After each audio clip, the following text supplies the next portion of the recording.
नमस्कार मित्रांनो, मी स्वाती तोरसेकर एशा पृथ्वीमध्ये तुमचं स्वागत करते. इराण युद्धाची फलश्रुती काय? त्याचा परिणाम काय? असं जर का कोणी मला विचारलं, तर मी त्यांना प्रतिप्रश्न असा विचारीन, की तो मोठा आस्पेक्ट सोडून द्या, पण या युद्धाचा परिपाक म्हणून अनेक देशांमध्ये सरकारं बदलायच्या मार्गावरती आहेत. म्हणजे सुरुवात कुठून झाली, तर इराणची राजवट उलटून टाकायची आणि तिथे आम्हाला खामेनींचं राज्य नको आहे. तिथे राजवट बदलायची. या हेतूनी आम्ही युद्ध सुरू केलं असं इस्रायल किंवा अमेरिका सांगत होते. पण नेमकं होणार आहे काय? इराणमध्ये तुम्ही खामेनींना तर उडवलं, 40 वरिष्ठ उडवलेत. अजूनही ते सत्र चालू आहे सगळं. तेव्हा इराणमध्ये काय होणार आहे? ती गोष्ट आता जगजाहीर झालेली आहे. पण जगजाहीर झालेली नाहीये, अशा अनेक गोष्टी आहेत आणि त्याच्यावरती आपण आज विचार करणार आहोत.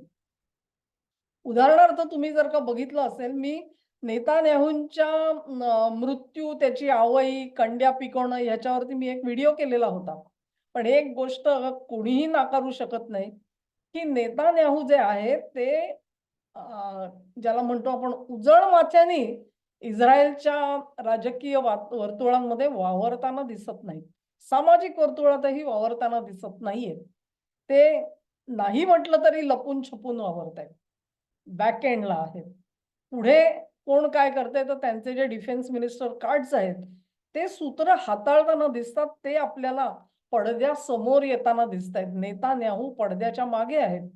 त्यांचे जे 2 एआय जनरेटेड व्हिडिओ आले आणि त्यानंतरचा तिसरा व्हिडिओ जो प्रेस कॉन्फरन्स केली म्हणून सांगितलं, ती प्रेस कॉन्फरन्स सुद्धा आमने-सामने त्यांच्या कोणीही ह्युमन बीइंग नव्हता आणि ती देखील अशीच रेकॉर्ड केलेली होती, असंही आता सांगितलं गेलेलं आहे. त्याच्यामुळे एक गोष्ट स्पष्ट झालेली आहे, की नेतान्याहू फोरफ्रंटवरती नाहीत, आघाडीवरती येत नाहीयेत. असं म्हटलं जातं, की ते अनेक मीटिंग्जला सुद्धा आता उपस्थित राहिलेले नाहीयेत. अगदी सिक्युरिटी रिलेटेड मीटिंग असली, तरी देखील त्या मीटिंगमध्ये नेतान्याहू भाग घेताना दिसत नाहीत. या महत्त्वाच्या मीटिंग्ज असतात आणि ज्यावेळी तुमचं सरकार, तुमचा देश युद्ध करतो आहे, त्यावेळी पंतप्रधान अशा मीटिंग्जमध्ये न जाणं, हा खूप मोठा संकेत आहे असं मला वाटतं. ते कुठल्याही राजकीय प्रोसेसमध्ये सुद्धा तुम्हाला असलेले दिसणार नाहीत. इतकंच नाही तर ते जी स्टेटमेंट करतात त्याच्यामध्ये ऑफ रॅम्प म्हणजे युद्ध थांबवण्यासाठी जर का कोणाला काही एखादं कारण हवं असेल, निमित्त हवं असेल, तर ते निमित्त पुरवताना नेतान्याहू दिसतात आणि ते काय सांगतायत, की आम्हाला जे लक्ष्य साध्य करायचं होतं ते झालेलं आहे. खामेनींची सत्ता तिकडची संपलेली आहे आणि इराणच्या हातामध्ये आजच्या घडीला बॅलिस्टिक मिसाईल्स उरलेले नाहीयेत. आणि म्हणून आम्हाला जे साध्य म्हणजे भले इराणकडे न्यूक्लिअर पॉवर असेल, परंतु तिचा हल्ला इराण इस्रायलपर्यंत करू शकणार नाही. असं एक प्रकारे नेतान्याहू विधानं करताना आपल्याला दिसतात. तेव्हा ते एक तर पडद्याआडून सूत्रसंचालन करतायत, कुठेही भाग घेताना दिसत नाहीयेत, सार्वजनिक समारंभामध्ये दिसत नाहीयेत. इराणचं युद्ध संपलं तरी चालेल असे संकेत देतायत. याचा सगळ्याचा अर्थ काय होतो? संपूर्ण मध्य पूर्वेमध्ये नव्या पद्धतीचे एनर्जी रूट्स तयार व्हावेत म्हणून सांगतायत.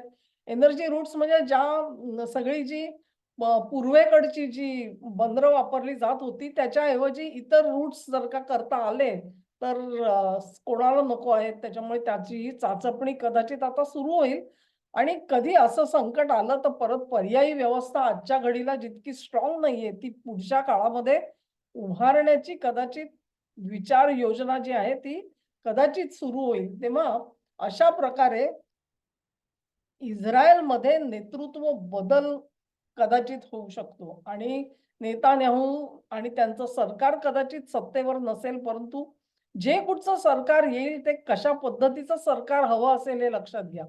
ते अशा पद्धतीचं सरकार हवं असेल, की मिडल ईस्टमध्ये गल्फ कोऑर्डिनेशन कमिटी ज्याला जीसीसी म्हणतात किंवा कोऑर्डिनेशन कमिटी त्यांच्यासोबत जुळवून घेणारा नेता लागेल. त्यानंतर दुसरी गोष्ट अशी, की पॅलेस्टाईनचं जे काही सोल्युशन असेल, त्यांचं जे काही अस्तित्व आणि त्याची मागणी असेल, त्याच्यासाठी होकार देणारा माणूस तिकडे यावा लागेल. इस्रायल स्वतःच्या दृष्टिकोनातून काय करते तर ते वरपर्यंत जाऊन लेबेनॉनचा सुद्धा काही भाग आपल्याला जोडून घ्यायचा प्रयत्न करतायत, जेणेकरून एक बफर असा रिजन ते तयार करतायत. खाली गाझामध्ये उत्तर गाझा आहे तो त्यांनी मोकळा करून घेतला. सगळे लोक जे आहेत ते आता साऊथ गाझामध्ये गेलेले आहेत. म्हणजे एक भूप्रदेश तयार झाला बफर झोन. तसाच ते लेबेनॉनच्या साईडला सुद्धा बनवू शकतील.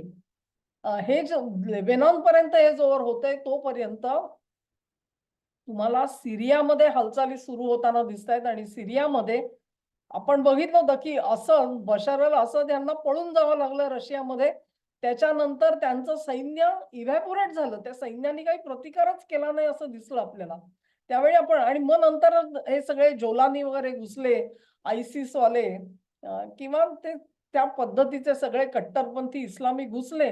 त्यांचे नेते म्हणून जोलानी हे पुढे आले आणि त्यांच्यावर वरदहस्त ठेवला अमेरिकेने. पण तीही सगळी परिस्थिती कदाचित बदलू शकते आणि सिरियामध्ये सुद्धा बशार अल असद यांची जी सेना आहे त्यांच्या ज्या हालचाली चालू आहेत त्याच्यामधून तिथे सुद्धा सत्तापालट कदाचित होऊ घातलेला आहे. तेव्हा हे जर का अवस्था असेल आणि इराकची सुद्धा तीच परिस्थिती सांगतायत. बहारीन बद्दल असं सांगितलं जातंय की बहारीन कदाचित UAE मध्ये विसर्जित होईल.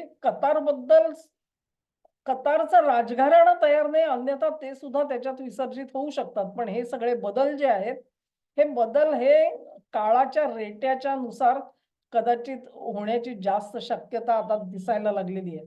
आणि हे जर का ही दिशा असेल तर परत एकदा मध्य पूर्वेवरती रशियाचा अपर हँड आहे असं आपल्याला म्हणावं लागेल. कारण ह्या राजवटी जर का अस्थिर असतील आणि तिथे जे नव्याने होऊन घातलेलं आहे त्याच्यामध्ये रशियाची बल्ले बल्ले निश्चित आहे.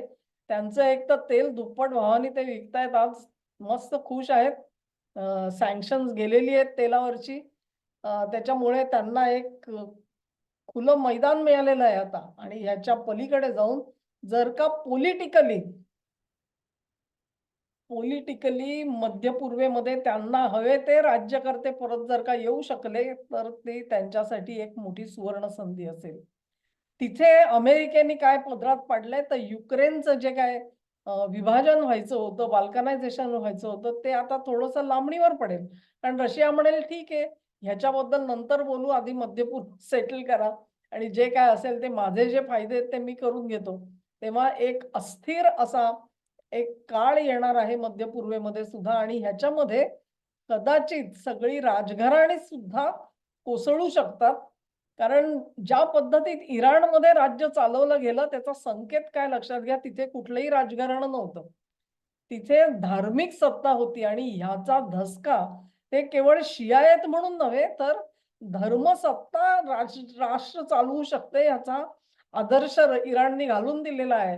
आणि ते लोण आपल्यापर्यंत आलं तर मग आपलं काय ह्या शंकेने सौदी असो किंवा जॉर्डन असो आणि असे जे देश आहेत त्यांच्या सत्ताधाऱ्यांना सुद्धा घाम फुटल्याशिवाय राहणार नाही.